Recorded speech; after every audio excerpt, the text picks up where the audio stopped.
Yep, they did it. It's exactly as Chris Gore described recently. Disney Star Wars new series, The Acolyte, has done a Doctor Who Timeless Children type episode and retconned the franchise lore with The Message. We're talking about the third episode of The Acolyte. If you thought modern Star Wars was woke enough, well, think again. They can always find more woke. The Force has effectively been made female. Officially, The Acolyte is already a masterclass in how to achieve DEI requirements in a TV series, as far as I'm concerned.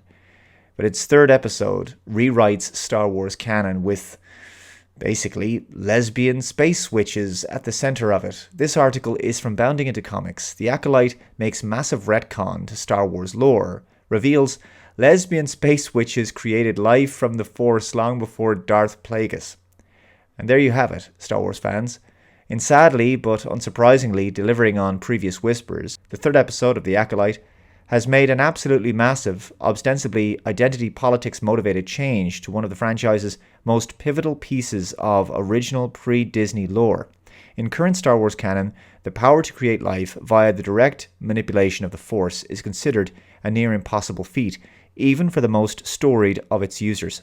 So much so, in fact, that prior to The Acolyte's third episode, there had only been one individual who was reportedly able to pull it off, the infamous Sith Lord Darth Plagueis.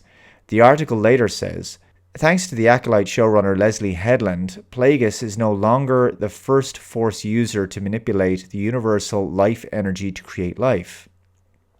Instead, that honor now belongs to the newly introduced leader of an unknown band of Force-sensitive witches, who for some reason aren't Night Sisters, because sure, Disney, why not?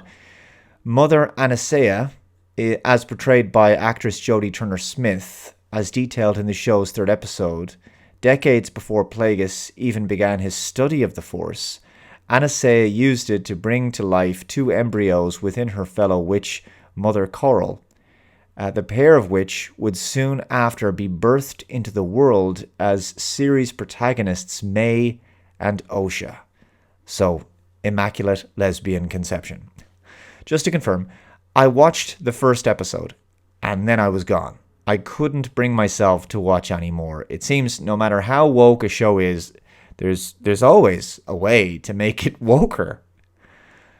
The article concludes, so there you have it, lesbian space witch covens being given credit for a lore impactful act originally done by a powerful male character beloved by fans of the franchise's pre-Disney audience. The Force is female indeed. So they've wrecked Star Wars. I mean, they already did that, but it's just gone further now.